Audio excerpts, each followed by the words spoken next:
Bulletcast for life.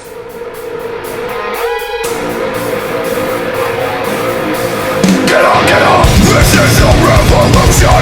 This is our time to rise! Look deep within your mind, look deep into the hate in my eyes. We are the elite, and you are the weak. No matter how hard I fall, I'll get back up on my feet.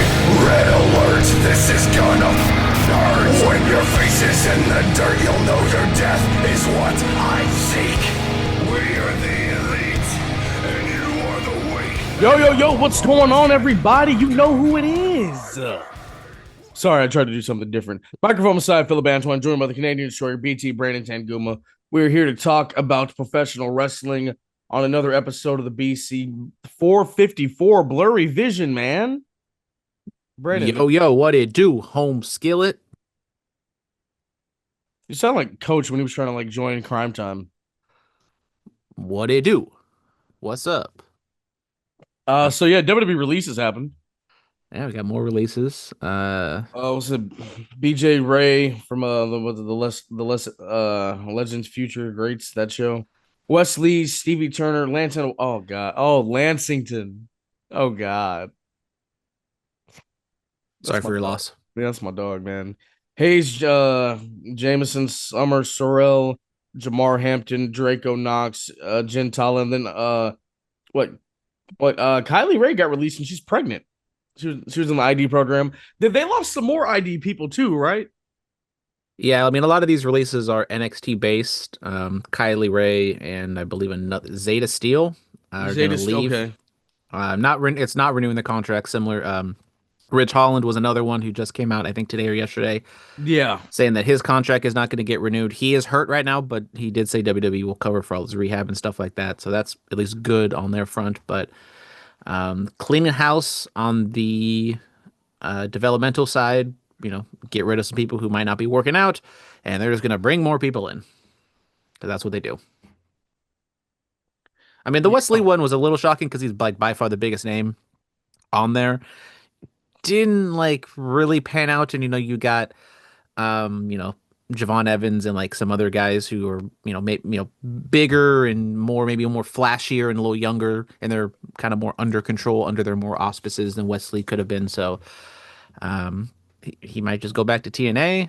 I don't know if he'll go to AEW. I don't know. He's they got a bunch of people like him over there, so it's tough spot for Wesley because he's a guy that you thought could stand out in WWE because of his difference, but unfortunately, it just didn't work out. Yeah, it's too bad, man. I mean, Wesley, he turned heel and he was starting to pick up. I mean, that North American title run was good, so we just gotta wait to see what's gonna happen, man. Yeah, I mean, nothing. At least those names that you read off, nothing really stands out to me. I mean, Rich Holland. Unfortunately, he's kind of known for the guy who ended Big E's career right now. He was doing something, was it Steam Pig in NXT? It was a little different. Actually, gave him some sort of a character, but yeah, nothing really. WWE's not exactly losing a lot with a lot of these names. Yeah. I mean, it's just you hate to see people lose the work, man. I hate to see it. Raja Jackson update. Yeah, so I forget the last time we've actually talked about this, but we did have some significant updates. He got charged. He pled not guilty to those charges. Also, I believe Psycho Stu has come out and basically said he's done with wrestling. So he's retired from wrestling, unfortunately. But the Raja Jackson, so the Raja Jackson of it all, he has was charged with battery. What exactly was he charged?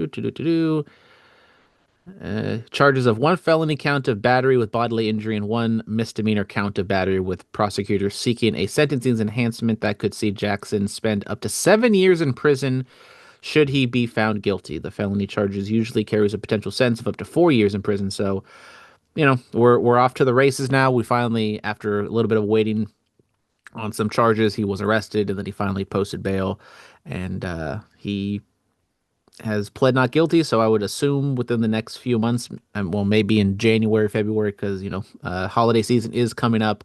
Oh, preliminary hearing is November 24th. So, we'll get something in November, and then probably that gets set back to like January. It's usually how these things go. Yeah, hopefully we get some justice for Stu, man. Like I said, Stu's a great guy. Been out in the ring with him, class act. Man, it was. Of course he played not guilty. Of course, of course, of course. Well, when did you say November 24th? Yep. So whenever we do our Thanksgiving episode, we'll cover that. Yes, yes. The year's wrapping up. We did the Bulletcast Awards. We need to get those sorted. Exactly. We gotta have our pre-production, our meetings and Yeah, the Casties. brainstormings. Yeah, exactly. The casties. We got Yes, we've been doing this for, by ourselves. We got to bring in some special guests. Got to spice it yes, up. yeah. We do have to bring in some guests. Speaking of guests, there's going to be a guest on the show this weekend. Yeah, interviews are coming back. I told you, I'm trying to make it happen. AJ Styles is going to be retiring in 2020. Oh God, Brandon, I don't know if you know this, but he's phenomenal. He has been phenomenal for 25 plus years now. What if WWE just had like the next couple of years of just retirement tours? I mean, you got him. Um, Finn Balor's getting up there. Obviously, he probably won't mean Brother, as much as the other two guys. what if they're can we get the Hardys back in 2026? Can we get a last tag run in WWE proper for the Hardys? When's that TNA contract up? Do we know? Well, I mean, at this point, WWE and TNA, what's the difference? It's all the same. You know what I I mean, mean. they're NXT champions right now. Yeah, but they just what did they just win or retain the House of Glory tag titles over the weekend? Not to mention the well, I mean we'll talk Bound for Glory. But yeah, AJ Styles is hanging them up, man. Who do you want to see the phenomenal one tangle with before it's all said and done? Um, I don't know. I mean, he made that appearance at Slammiversary. Didn't really announce or kind of tease anything about an in-ring comeback. Maybe we'll get one last match in in TNA. Maybe he'll just wrestle like Kazarian or someone like he's familiar with over there. In WWE it is a little tougher because I mean I don't really know. You can't do Samoa Joe, you can't do Bryan Danielson, you can't do some other people who might mean a little bit more.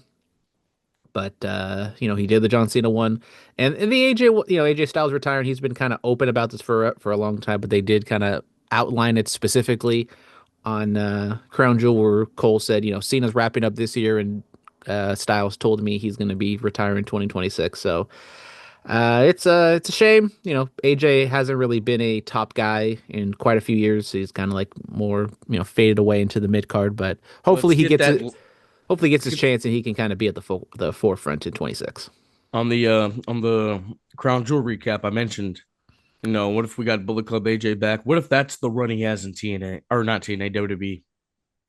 What if he just Well, goes back to that? I mean, as someone who loved Bullet Club AJ Styles, I would be up for that. Dressed in some all black. I mean, he's got the mom hair. Maybe cut the mom hair a little bit, so it's not as long. But Yeah, no, go back to it. I mean, bring the Good Brothers back for like the fourth time in 10 years. It'll work eventually, right? Yeah, of course. Yeah, you just keep bringing it back and just giving them more chances to do stuff, and they'll finally figure it out, even though they're on the wrong side of 40. It's okay. Are they? Because Luke Gallows has been around for a while, but he started out so young. Bro, he was Festus at like 21 years old. Okay, he's 41, so I was correct on that front. But it is crazy. Like that just shows how young he was and how old he looked. Vince didn't remember he was Festus when they brought him back in 2016. Well, a lot of people probably did remember he was Festus. Oh no, the internet remembered. The guy that created the character didn't remember, which is hilarious. So he debuted in 2006, Yeah, bro. and at least in WWE. Yeah. SmackDown, Aleister Black and Selena Vega are partnered together. This is what Aleister needs. I mean, Selena, she did wonders for Andrade, Cien Almas, and I think she can do wonders for Aleister Black. I mean, yeah, we talked about the pairing with Zelina and Andrade back in the day in NXT and how I thought she was a good valet manager, however you want to describe her. And then, got physical at times. It was kind of a joke. She'd only do like that one Hurricane Rana was like her one spot. But it was great every time. It was great every time. It got a pop from the crowd.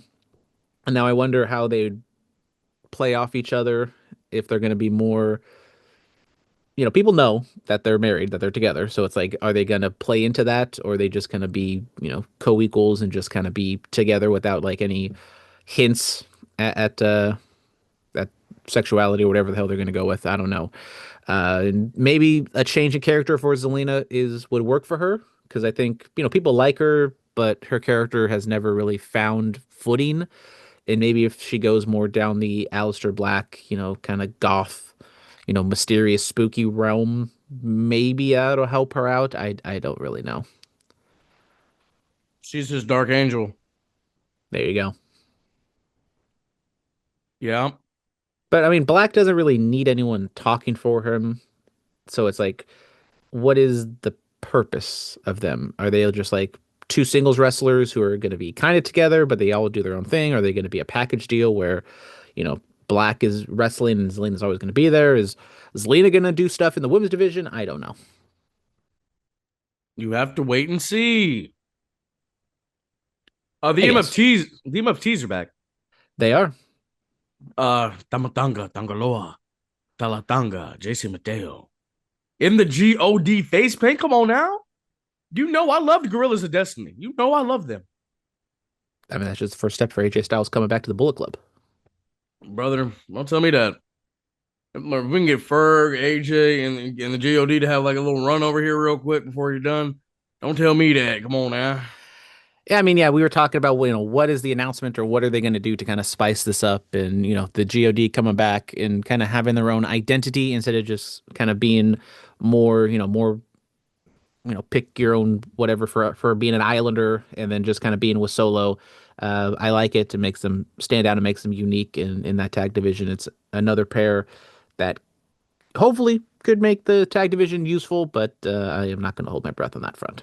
So. Well, I mean, we'll see. First step to reclaiming glory, get some get some gold.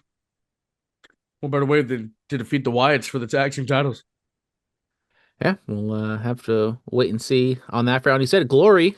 We did have Bound for Glory Hello, look at you. this past weekend. TNA's biggest show, and I think once again, in classic TNA fashion, it was, some good and some bad. It was their largest gate, almost 8,000 people. Yeah. Santana finally got his win over Trick Willie to get the title.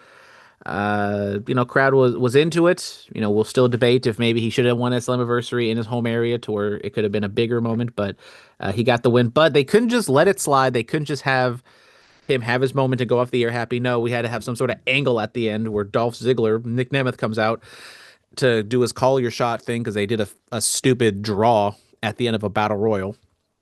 And It's like Luger and Brett in '94 at the Rumble, brother. Yeah, but it's between Frankie Kazarian and Nick Nemeth. Yeah. Anyways, TNA legend and a guy that helped get this new era of TNA going. so yeah, Nick Nemeth comes out, gonna cash in or whatever, but no, Elijah or Elias comes out and hits him with the guitar and stops him from doing that. So, like I said, we can't just have Mike Santana have his moment and be happy. We had to have some sort of stupid angle at the end of the show. Do people still walk with Elias or Elijah? Do they still walk with this guy? I guess. I mean, he seems to have a job, so if he has a job, someone must be walking with him. Come on now. Hardy Boys retain the tag titles. The Dudleys hand over the boots. The Dudleys have officially retired. Maybe the Dudley Boyd's retired. I don't know if Bubba has officially retired because he might, do some more House of Glory stuff. But okay, but the Dudleys have retired. I mean, come on, man. I mean, you can count on one hand how many bumps Devon took in this match. Yeah, that's a smart worker, brother. I don't know if it's a smart worker or a necessary worker because that's a smart worker, brother. I saw a slow-mo of Jeff doing his little swanton off the ladder through tables on Devon, and he did not touch Devon at all, which I don't know if that was on purpose or not, but respect for protecting Devon because he probably should not have been in there. Come on now. A lot happened. What else happened? Oh, inductions into the TNA Hall of Fame. Hardcore Country and the Beautiful People. Shout out respectfully, of course. Yes. Hardcore Country. Dun, dun. Leon Slater and Javon Evans had a really good match for the X Division title, but then went to a draw, and Fire. It then was fire. they did a 5 minute, 5 more minutes. Which why could they just do that for the Call Your Shot Gauntlet match? But I digress. And then Dark State comes out and messes it all up. So once again, TNA had a really good thing going, and then they just mess it up with a non-finish. Those bastards. Exactly. So we'll probably get that match at a NXT takeover because they, save the good stuff for NXT, I I do guess. want to say this. Leon Slater, bro, had a really good match at House of Glory. Leon Slater is currently the youngest X Division champion. He wrestled Amazing Red, the OG original youngest X Division champion. And Amazing Red still got it, man. They tore it up. So I'm gonna say congratulations to that dude, man. He's on fire. Yeah, I mean, Leon Slater is definitely a guy to watch. Javon Evans is definitely someone that NXT WWE has posted to be something. So like what, and who I've knows seen what NXT and Leon Slater is going to do if I've he seen goes to Leon WWE. Slater in person. This dude's unreal. Yeah. So, anything else on NXT? I mean, there was some other stuff. There was a hardcore tag match. Tessa Blanchard doing Tessa Blanchard What things. Tessa Blanchard do? She had the match with the ring announcer. She got suspended kayfabe wise, which is why she hasn't been a part of this NXT takeover or invasion showdown, whatever we're talking about. And she basically just wrestled. She killed her for like 7 minutes, and that's about it. So Um, yeah, we have a new IWGP champ. we do. Konosuke Takeshita defeated Zack Sabre Jr. over the weekend in a really good match, as you would suspect. New IWGP champion heading into the end of the year. So, they used to do the G1 winner usually main events, the Tokyo Dome, but no, they've done the past few years where it's kind of more of a Money in the Bank cash in style where they can do it whenever they want. So they did that. I believe King of Pro Wrestling was the show that they just had. And Takeshita wins, beat ZSJ for it. Politically interesting, him being an AEW guy and also a DDT or a Noah guy, right? He's a Noah guy. I think it was DDT. A DDT guy. So, anyways, he's not a New Japan guy, but he wins their title. He's also, very heavily involved with AEW. They're doing something with Dude, Okada. it's okay. There's a period of time where a WWE wrestler wrestled a WCW wrestler for the ECW title. It's okay. Shout out Taz. Kind of And awesome. yep, hello. Oh, Was it the fat chick killer, the fat lady thriller? well, he wasn't the Fat Chick Thriller quite yet. Well, Yeah. first he was that 70s guy, and then he was a Fat Chick Thriller. Yeah, because like that 70 show had just come. Yeah. Oh God. The Yeah. late 90s. Jesus. Thank you, Yeah. Vince Russo. Takeshita, I've been a fan of his stuff. Were you with me at that West Coast show where he when he wrestled over there? Yeah, because I remember I was like, oh, I've seen him on AEW. I don't really know him too much, but he was there. He had a really good match, and he seemed to be very nice, very respectful, because he was definitely nowhere near where he is right now. Oh, yeah. Killing it. You said this happened at King of Pro Wrestling? Yep. They still do Dominion? Dominion has It's already like in happened. June, That's right? usually like their summer show. Yeah. I used to I used to be tapped in, but I mean, hey, brother. Life on the road. Yeah, yeah. Saturday night's main event. I just saw this. They're gonna have one on the 1st of November. A couple weeks here. Yeah, I believe it's in Salt Lake City or somewhere in the Utah, Utah. where all So the what they're Mormons gonna are. uh, uh, I'm just trying to think. I'm looking at like all the other stories that have been happening. Uh Jacob's been doing stuff with Drew McIntyre, so this will probably happen there, right? Yeah. I assume one of the championships will be defended. One of the world titles given. What's going on? Well, let's just get into it right now, man. The Bronze turn on Seth. Um, after CM Punk becomes the number one contender for the world championship, defeating Jey Uso and LA Knight. Yeah. Yeah. So the Seth comes out there with the Vision. They beat him down. And yeah, he's standing there tall, and then he gets speared by Braun Breaker. Paul Heyman looks shocked. Bronson Reed's kind of confused, but then Braun Breaker's like, "No, it's our time." And then Tsunami, and then Braun Breaker grabs the World Heavyweight Championship, and he tells Paul Heyman to make a choice. Make a choice. So Paul raises their hands reluctantly. It was a shocking thing to see on the timeline because once again, this happened at 5 o'clock in the morning, so I was not waking up to watch this, and got spoiled about this happening. So I, saw it coming throughout the show, and It's kind of out of nowhere. I mean, you don't know how much of the Seth injury kind of plays into it in terms of, Yeah. you know, Is he really injured? People are going to be asking that. yeah, I mean, is it serious enough for him to be gone for a while? I mean, what is a while? Because people are saying maybe it's a broken arm and maybe he can just, he'll only be back, he'll be gone for a couple months, or it'll be like a shoulder injury, which we've seen with Liv Morgan, can put you out for quite some time. Um, this did not seem to be the plan, but also I didn't think the vision was really working all that much to begin with. I've So heard it's, I've heard people say this. I mean, do you think Becky for that little if she was involved more with the Bronze, do you think it would have worked a little bit more when once they threw her in there to do this whole AJ Lee stuff? I mean, I've been saying since the beginning, like just the chemistry and like the dynamic was no, it was not there. I mean, the chemistry was there with Paul and the Bronze, but just Seth, who was supposed to be the leader, he was just kind of there and was just still doing his own thing. And he kind of would like talk to them and boss them around a little bit, but he was almost just kind of like on his own little, thing. And he wasn't really with them. So it's like they didn't feel like a group. It just felt like Seth was doing his own thing and the Bronze and Paul were doing their own thing. So that they feel like a group, but Seth did not feel like one. And he didn't change his character up at all. I mean, I see the over the course of is he officially turned heel at WrestleMania? So I'm just trying to think like, January 6th on Netflix, they just the overarching slow turn into yeah, well, yeah. I mean he was a baby face when he was helping Cody. It's for the betterment of the industry, and then still the same mission. It's for the betterment of the industry. So yeah.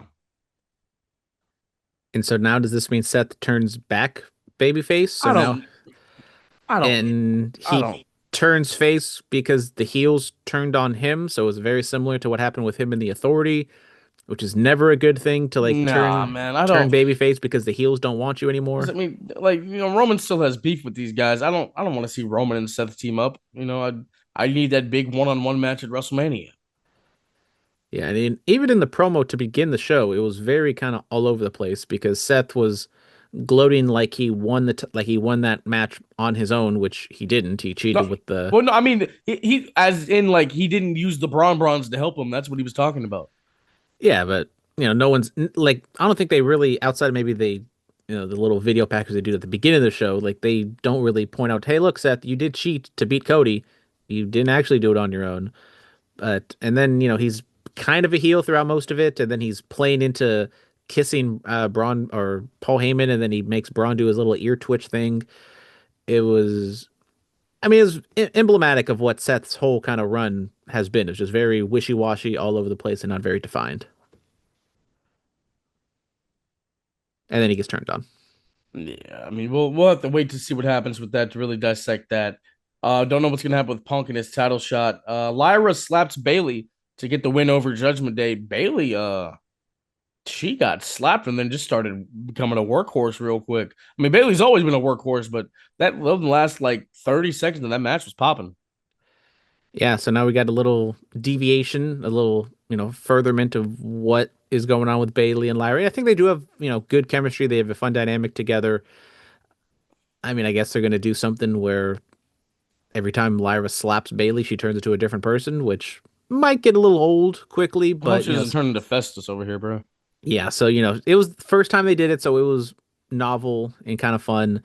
I just hope it's not like, turns into too much of a gimmick to where it's like, okay, we start the match with Happy Hugger Bailey, and then at the end we have to slap her to get her going crazy, and then she just runs through everyone and wins. I did get a source of nostalgia with the chanting of Bailey and who will you be my girl? Good stuff. Good stuff. Shout out NXT France or Paris. London, No, right? London. Yeah, One of yeah, I forgot. Yeah, yeah. yeah. AEW One of those happened. European shows. Yeah, AEW happened. AEW did happen, and I had homework assignment to watch Collision, which is something I have not done in quite some time, but I watched it because I love all you guys. We need to talk AEW here, give some love to them. We kicked it off with Ibushi taking on Josh Alexander. This was kind of the most noteworthy thing that happened on the show, unfortunately. Ibushi and Alexander were on the top turnbuckle. Ibushi was on Alexander's shoulders, and They kind of lean too far back. Ibushi falls down and allegedly like breaks his leg, fibula, very significant knee injury. So the match had to be called off, or not called off, but Alexander ends up winning by count out. They had something, they had an angle afterwards, so they kind of had to rush through that awkwardly. And Kenny makes a save, and so Kenny's still going up against the Don Callis family, and Ibushi unfortunately had to get escorted out and got put in an ambulance. So it looks like Ibushi will be gone for quite some time, unfortunately. So he just can't really get on the right track. He kind of comes in for a couple matches and gets hurt, and this was just another instance here. So sad to see. Later in the show, Jack Perry came into Omega's locker room and offered to help him. So I don't know if this was kind of a rewrite or if this was definitely what they were trying to do. And Perry just said, we have the same enemies, so I know I did some bad things to you back in the days, but you know, if you can just set those aside, I can prove to you that we can help each other. So it looks as though Kenny and Jurassic Express will team up against the Young Bucks and someone up in the Don Callis family. It looks like Eddie Kingston continues on his comeback trail. He defeats the Beast Mortos. Match was okay. I think Kingston has definitely looked rusty in his comeback these last couple matches in the last month. So maybe he can pick it back up. But Kingston was never really the embodiment of physical fitness, and having a very significant leg injury to hinder him the past year probably is not doing him much good. We had a bunch of different matches on here, like you would expect with Collision, a lot of tag matches, a lot of squashes, but the main event was Top Gods, which is FTR and Megan Bayne and Penelope Ford taking on Jet Speed and Willow Nightingale. The heels won, and that was that. I mean, very standard Collision. Nothing really happened. Some promos to kind of build up into Dynamite. So once again, if you're not really watching Collision, like they might sprinkle in some very good matches every now and then, once every couple weeks, but this was not one of those. It was in Jacksonville, so they weren't really pushing too much for it. We will have a 3-hour Dynamite Collision spectacle on Wednesday, and then they're going to have their little Collision pre-show before Wrestle Dream on Sunday, which I kind of forgot. Wrestle Dream is this weekend, so I guess we can just kind of recap that real quick or preview that real quick. Yeah, I mean it's a show. I think the biggest thing, or at least the top thing that people are going to be looking forward to, or maybe not looking forward to, but a little scared, is Darby Allin and Jon Moxley in that I Quit match. I am very scared to see what they're going to do. I would assume Darby gets the win here, and somebody, hopefully nobody dies, but they might try to kill each other. Hangman probably going to beat Samoa Joe and get his respect. Chris Statlander and Timeless Tony Storm for the women's title should be fun. Um, I just, I would rather it be on Tony Storm, but I don't know why you put it on Statlander just to give it back to her. Jurassic Express are going to take on the Young Bucks. That match should be good. Kyle Fletcher and Briscoe once again should be good, but I would suspect Kyle wins. Tag title match, Don Callis family, Okada and Takeshita taking on Brodito. That match should be absolutely fantastic if given the time. Regular match, singles between Jamie Hayter and Tekla. I mean, I guess Jamie Hayter wins, and then we're running it back with the Hurt Syndicate taking on the Demand. I mean, MVP should just take the loss here, but it's the Hurt Syndicate, so they're probably just going to win. So far, as of recording, we got 8 matches on the show. I would not be surprised if we have like 4 more matches announced on Dynamite. So there you go. All right, ladies and gentlemen, this Sunday, Emporium, it is the final UGWA in San Francisco at this venue. It is the final Devil's Night, the final chapter, Devil's Night 20. We got a lot going on, man. Quest for the Key. Keita Murray, Dark Sheik, Brooke Havoc, Midas Creed, Dave Reckoning. Mighty Bubbles takes on Pacific Rampage for the tag titles. DJ Fresh going up against Dave Dutra. You don't want to miss that. Alpha Zoe and Jordan Cruz for the UGWA title. Kenny K versus Isaiah Bronson for the Gatekeepers Championship. A whole lot of that. Also, Anton Voorhees Championship Sharks defense against Nick Xander. A whole lot of that and more. UGWA was always a great time. Emporium, it's the last one. Come party. Come party with us, man. Brandon, he's been to the Emporium. Yep, I have. It's a fun little venue there. It's a good vantage point. Sad to see it'll be the last one, but if you have the means, I say go check it out. If you haven't seen bar wrestling or different venue wrestling, it's definitely one of those to check out. Barcade Wrestling. There you go. Yes. Thank you guys so much. We'll be back next week with another BC. Be safe and stay dangerous. Yes, sir.